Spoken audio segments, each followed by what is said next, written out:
guys, welcome to my channel, Watch Autumn Keto. My name is Autumn and I've been on the keto diet since September of 2017. Over the past year and a half, I have lost around 80 pounds with keto, and so I just wanted to make this video today to give you 4 of my tips and tricks for starting and or staying on the keto diet. Tip number 1 is do your research. I feel like a lot of people just jump into the keto diet, and if you don't really take some time to look into it, you just think, oh, butter, bacon, eggs, boom, that's it.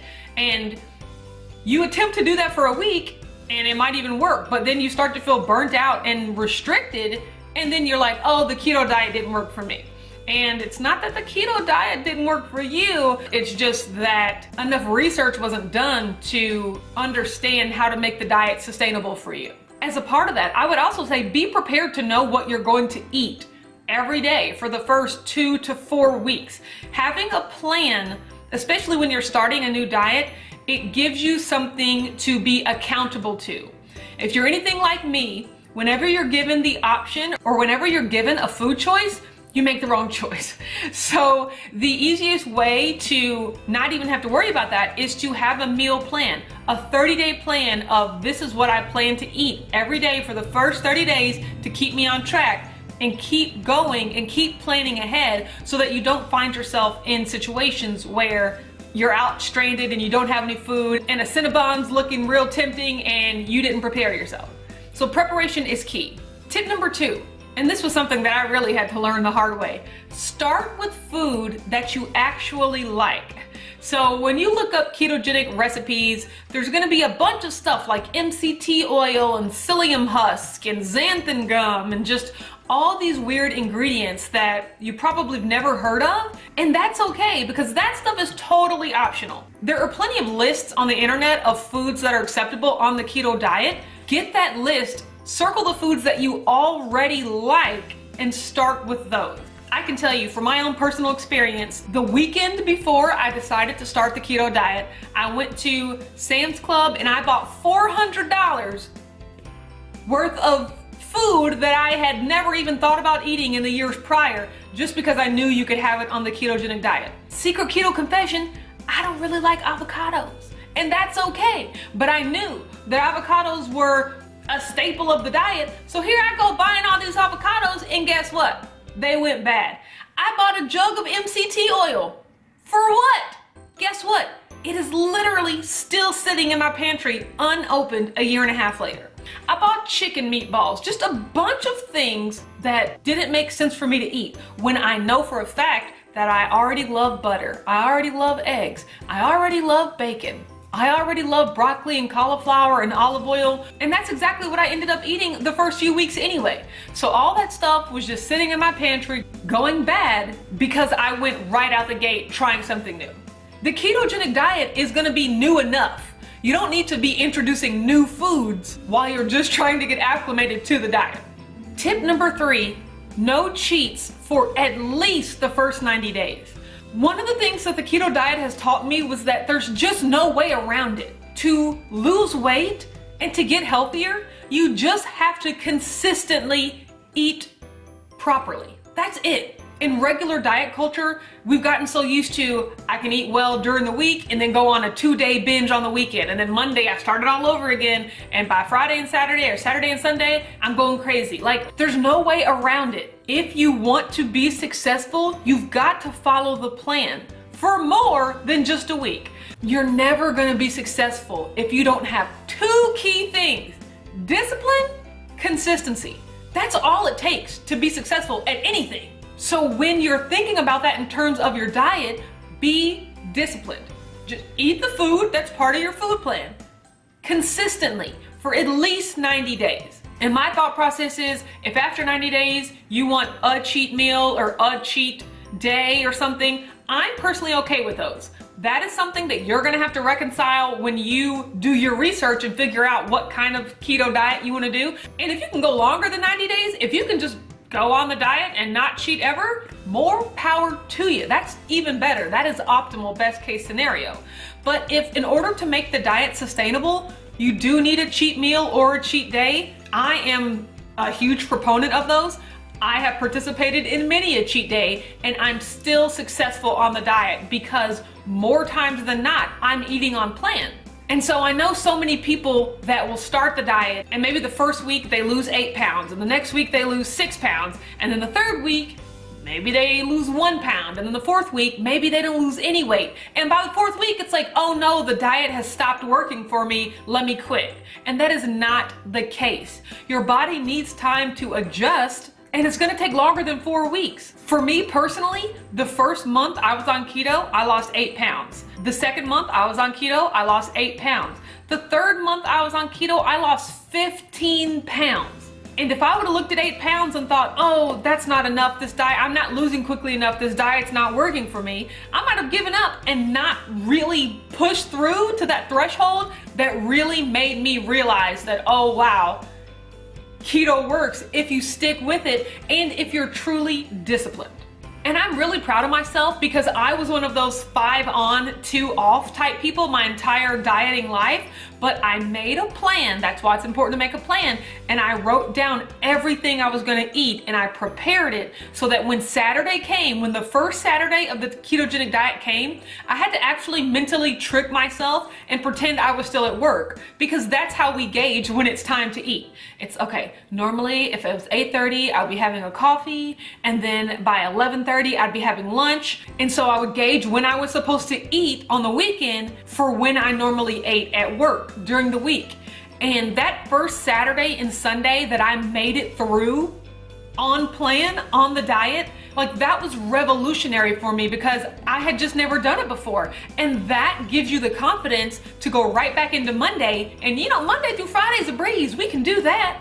And then the next Saturday and Sunday, you already know that you've done it once before and you can do it again and you can keep doing it. And I did it for 90 days straight, and it shows you that you're not a slave to food. You're not a slave to your cravings. You can make a plan, you can stick to a plan, you can eat delicious food, and you cannot feel deprived. All right, and my last and final tip number 4, find a keto community. If that's on YouTube, on Instagram, on Facebook, with people you know in real life. That's one of the most surefire ways to remain accountable and really understand that you're not alone in your struggles. I'll tell you one thing you are alone in, making sure that you're doing the work. No one's gonna force feed you keto food. You have actually got to make the choice to put the correct food in your body every day. No one else can do that for you. And in that, you are completely alone. But in your struggles, in your temptations, and your desire for new recipes, and your desire to vent, there are tons of people out there going through the exact same thing that you are. And to find that and to read that and to really realize that you're not alone or something's not wrong with you because for 30 days in a row, you're doing great, and for day 31, you just want to flip a table because you have such a bad craving, to realize that that's normal and everybody feels it, and just to work your way through it and to let the community know your struggles. And it's also a place for great information. People are always sharing information, recipes, tips on fasting, tips for exercising. There's so much information out there, and it's so much more meaningful when it comes from a person that you know is going through the same things that you're going through. So you're already on your way with step 4 if you're watching this video, because you're already part of my community, and I really, really love that, and I'm glad you're here. And I want you to know that if I was successful, if I, the person that tried so many diets, Weight Watchers, Jenny Craig, juicing, vegan, everything, I've tried everything. If I can find something that works for me and make up my mind, because that's all it takes. You gotta make up your mind. If I can finally get to the point where I made up my mind that I was gonna be disciplined and consistent with this diet, if I can do that, anyone can. Because I know exactly how it feels to feel hopeless, to feel, well, I guess I'm just a fat person forever. You know, I guess this is my life now. But to really truly know that that's not the life you want, but to honestly believe that you don't have the power to change it. I'm a slave to donuts. I'm a slave to Doritos. They all taste too good. I can't do it. I'm here to tell you, you can do it. You can, but you have to make up your mind, and you have to be disciplined, and you have to put it into action.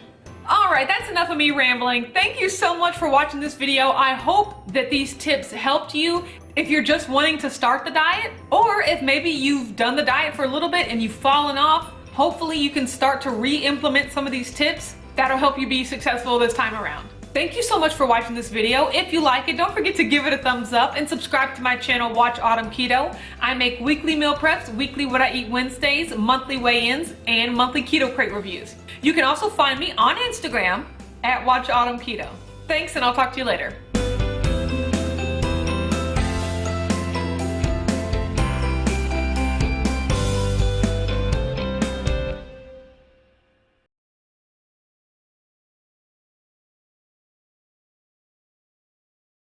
Today on Two Crazy Ketos, we're going to talk about 5 ways to make getting started on keto easier. Let's get fat adapted right after this.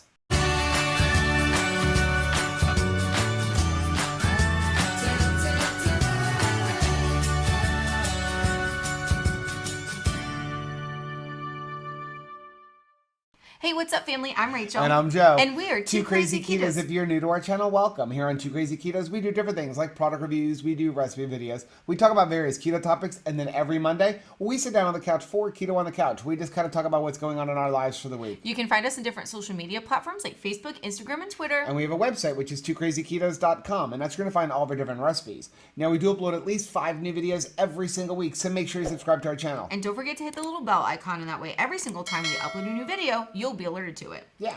So today we're going to talk about 5 ways to make getting started on keto easier. Because let's face it, I am not interested in making things more difficult. Life is hard enough. That's for sure. And let's face it, a lot of times people look at the keto lifestyle and are like, this is really complicated. There's too much to have to worry about and I can't do that.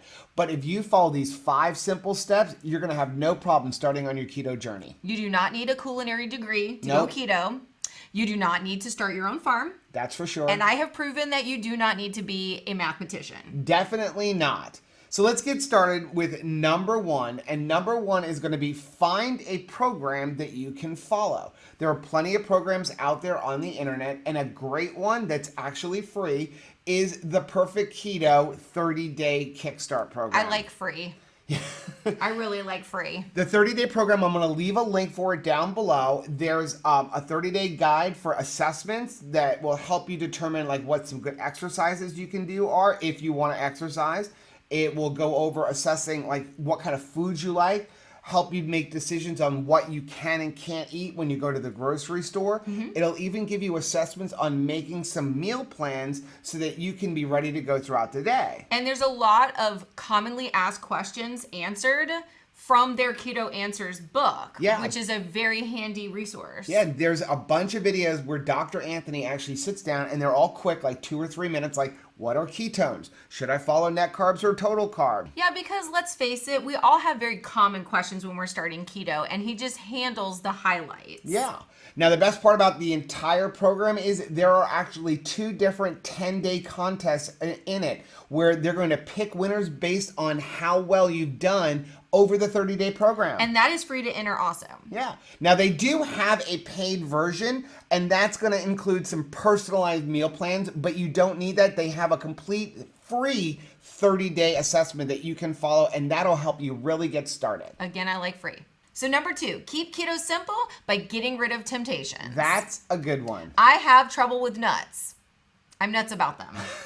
So especially after the holidays when I'm trying to get back into a stricter regimen, I just don't buy loose nuts. We can't have them rolling around in here. I will eat them, and I know it. Yeah, now in addition to like watching the things that are keto friendly, like nuts or cheese or something like that, you also want to go through your pantry, if at all possible, and get rid of all of the carby, sugary snacks. Things like potato chips, cookies, popcorn, anything that might tempt you. You know, if you've got a bunch of oils that you don't want to eat anymore, get rid of them. Either donate them to food banks if you want, or just throw them out, but get them out of your pantry. Now, I know there may be some of you who can't, because maybe there's somebody in your life that isn't like following a ketogenic lifestyle, like your children or your spouse or something like that. In that case, what I would tell you is find an area of the pantry to mark it as that's their area, Or find an area of the pantry and say, that's my area. Put a label on it if you have to. Yeah, absolutely. I mean, we have a son that is not keto, and so he has a space in our pantry and also in our fridge, and we just know that's his stuff. Treat it like you would a work fridge, right? People bring in lunches, they're not your lunches, and there's no way that you would touch their lunch, right? So just think of it that way, and that way you can cohabitate without diving into that food that you don't want to be eating. Yeah, and if you even have the opportunity to, I would say put it in a different area. Like if you've got like 2 different pantries or if you've got 2 different cabinets, make one cabinet your cabinet and one cabinet the non-keto food cabinet. This way, when you're going to get something for yourself, you're not even seeing it because you're opening up a cabinet that only has stuff for yourself. So number 3, keep your food simple, especially in the beginning. Now is not the time to start experimenting with extravagant recipes like how do I make beef Wellington a keto or how do I make, General Tso's chicken. You want to keep your food very simple in the beginning. Bacon and eggs work. Hamburger works. Cheeseburgers work. Just keep it simple. Yeah, keep it really, really simple. And if you do need some kind of like sweet treat, maybe you're trying to wean yourself off of sweet treats and you don't want to eat regular chocolate or cookies or things like that, I highly advise even staying away from a lot of the keto bake recipes, like even ours, like the cookies and things like that. Find the simpler fat bomb recipes. Like we have a great recipe, I will leave a link for it down below, for a cookie dough.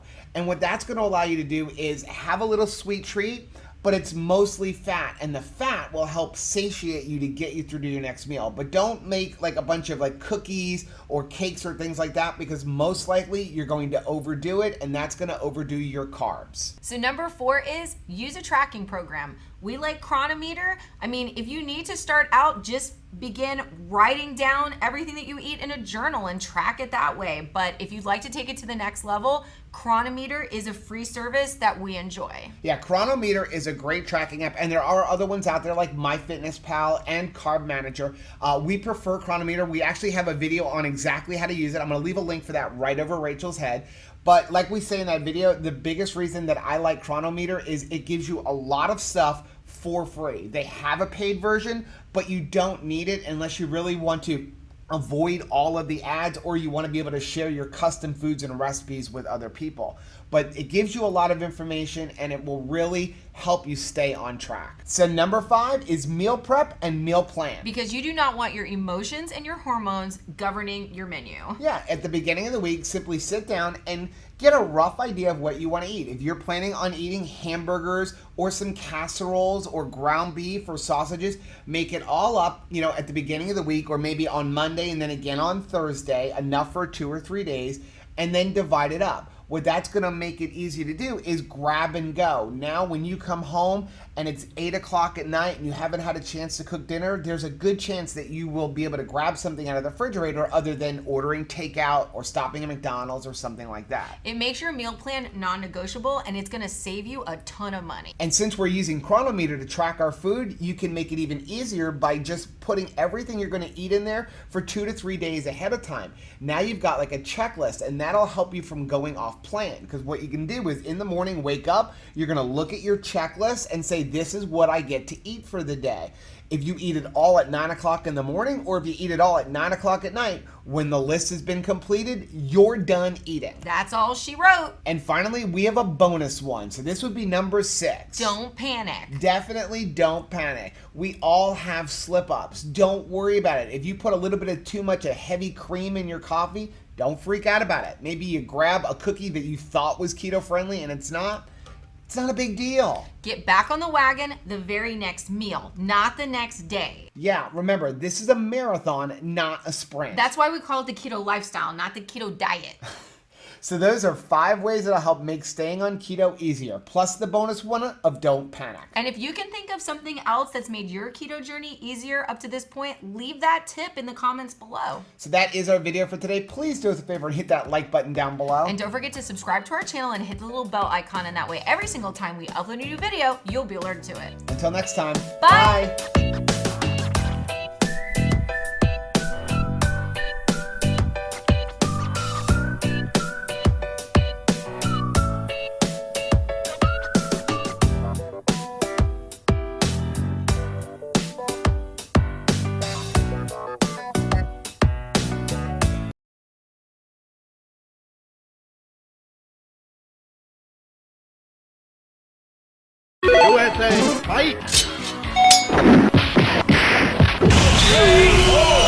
What's up, guys? It's Los, and on today's episode of Keto Thoughts, we talk about a strong topic. We talk about how to stick to your keto. Really to keto. All right, so how to stick to keto. I'm gonna give you some fun ways to stick to keto, because most people, when they do keto, they're like, all I can eat is red meat. No, you're just super lazy. So I'm gonna tell you some things that I do to stick into ketosis longer and make it like a delicious lifestyle. So the first thing that I do that not a lot of people I see doing, and we might even make a video, not a video, but a recipe thing about this, is grill. Most people are like, that I talk to, and I talk to a fair amount of people that do keto, are always like, yeah, I'm just tired of eating like red meat, man, and like ground beef. Like, yeah, you should eat that, but you don't have to just eat that. Also, you're probably only cooking that in one way. My wife just texted me. She grabbed salmon, she grabbed some halibut, some red meat, and some chicken thighs. Some of those are higher in fat, like the salmon and the chicken thighs. The halibut's not really, but it's okay, because I'm gonna have some fat with that. I'm gonna have some avocados. I'm gonna have some really good vegetables. I'm gonna have a really big salad and stuff like that. So you don't have to just, everything that you do doesn't have to be like an insane amount of fat. Like, that's where people like go wrong, and then they're like, I hate this diet. All I did is eat broccoli and red meat. Well, that's you being literally the laziest person ever. So there's a lot of different things. We actually have some recipes. I'll give you some recipes because my heart is a huge heart I always want to give. So that's tip one, grill. Tip number two is be creative with your meals. It's kind of like part of tip number one, right? Like, get a freaking cookbook. Find like someone to cook your meals if you're like that. And if you're going out to eat, just think outside the box, man. You know, like get you a Cobb salad. Like, I went to a Mexican restaurant. Everyone's like, oh, I can't eat keto here. I was like, let me get a Cobb salad, a Mexican Cobb salad, bro. I'm good. I'm Gucci gang. You know, like, I'm happy. I'm very good. It's easy to eat keto. Also, just get a bunch of cheese and some meat. Throw it in there at the Mexican restaurant. We do it all the time. It's called the Malby. So our friend, he literally just does that all the time. Be creative with your food. You can make eggs 20 different ways. You can make avocado so many different ways. You can make desserts. You have to be able to be creative and stuff like that. A lot of times also, tip number three, here we go. We're moving fast. We're moving fast. We're also digressing. We're moving fast, but we're digressing. We're having a conversation. Tip number three would be get you some snacks, like some fat bombs. You should get yourself some quick snacks, you know, some nuts, not all kinds of nuts, and just a little bit, but some quick snacks, like some fat bombs. Also supplement with like some BHBs. You can do Keto Logic. There's a million different brands, to be honest. I like the flavor of Keto Logic. Their orange is delicious. You have to experiment with food. At the end of the day, we're gonna be here for a long time, unless we die. So why don't we experiment with food? The whole thing about building lifestyle diets and things like that is to understand how to have a better relationship with food. So you have to understand, like, hey, do I like this? Can I mix these things up? Don't be afraid to go to a restaurant and order something off the menu and be like, hey, can you make this for me? They will. They might be like, hey, I might charge you like $4 more, but that's fine. At the end of the day, like, it's what you want to eat. We're gonna drop some recipes on for you, but the biggest thing that I would say is, if you want to stick to keto, make keto work for you. Don't follow a regimen of like, I eat these 3 things and that's kind of it. If that's your style, that's amazing. But if you're like more creative and want to do different things, jump into it and be creative and think through things and like do some Googling and do some researching, get some books and stuff like that, and try to be creative on what kind of things you want to eat. That is it from me. Me and my sword are going to eat tacos now, so goodbye.